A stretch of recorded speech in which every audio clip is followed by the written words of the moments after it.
let you start. Okay. Hi, everyone. I am Kim Zwiener with South State Performance Realty, and this is my mortgage loan officer friend, Ben Barrett with... Go ahead. Ben Barrett with First Bank Mortgage. How are you today? We are going to talk a little bit about multiple offer situations today.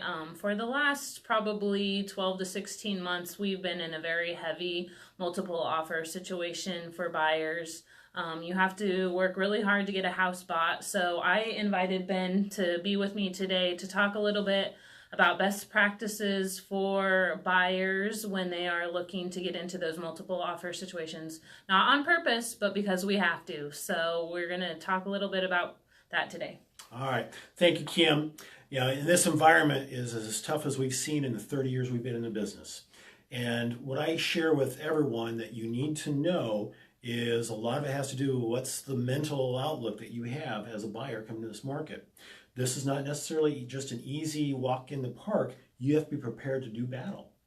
And with that, what I share with everyone, when Kim calls you to say, hey, we found a house, you need to take action now. This is not something you blow off. You need to react right away because that house that might be on the market today may not be there tomorrow. So you need to take action right away. Right. Well, and a lot of times those listings coming up, people have already talked about them within an office setting. So there's people that know about them before they even hit the internet. So sometimes there's a little bit of a jump start there. Even within our own office of 25 agents, if you're at the office talking about what's coming up, you might be able to be ready to go quicker on the draw with those properties. So just because you just saw it online doesn't mean it hasn't been out there and people have been talking about it for a day or two already.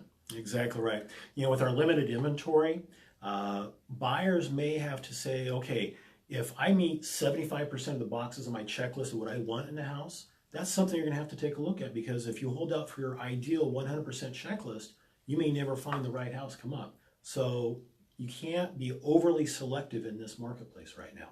Right.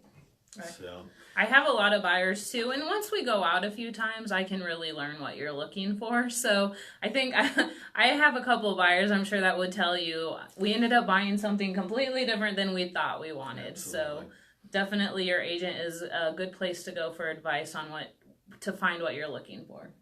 Kim, the other topic I see a lot, especially with our first-time home buyers, and mom and dad are telling them, okay, do this, don't do that.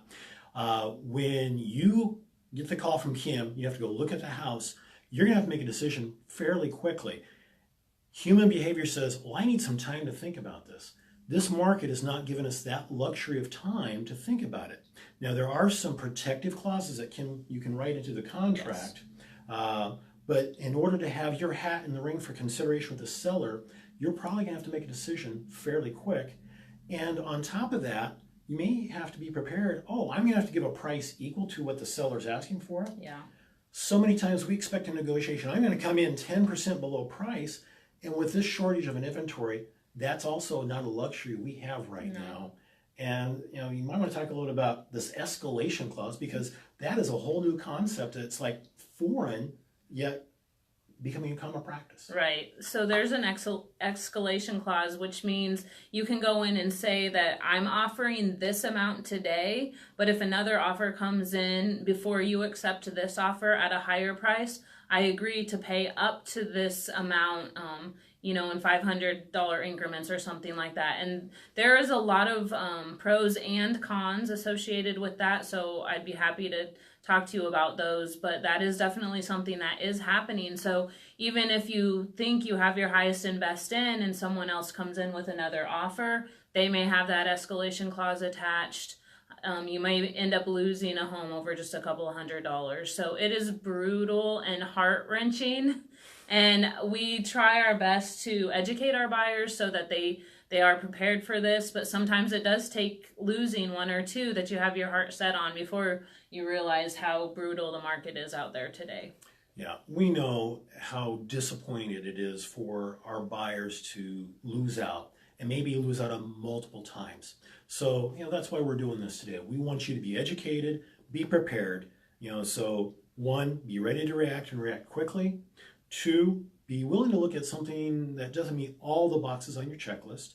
Three, yes, you're going to have to move quickly and not have maybe time to think about writing an offer. If you're seeing a house that day that meets a lot of your check boxes, be prepared to write an offer and be prepared to write for an offer for more than list price. Right. And one of your best tools when doing that is to come in, see a lender, get pre-qualified, have your pre-approval letter ready to go so that when you do find that house you love, you can show the seller that you've already done your due diligence to go ahead and make an offer on that house. So see someone like Ben, who has been in the business for many years and has helped me personally with 2 home purchases over the last 16 years or so. So it's a good idea to get in and see a good reputable lender. Kim, I might add one last thing. With First Bank, we do offer our Purchase First program, where the customer can get their entire package into underwriting approved, and we'll guarantee a closing date within 15 days after the seller accepts an offer. And if we miss that closing date for anything within our control, we'll give you a $250 closing credit so you can help negotiate that with the seller if it's something on our hands. It's a very effective, strong tool to give you some position and leverage in negotiations against other competing offers. That is a great tool. Thank you, Ben. Thank you. Oh, thank you, Kim. Let us know if you have any questions. We would love to help educate you through the process to find your next home. All right.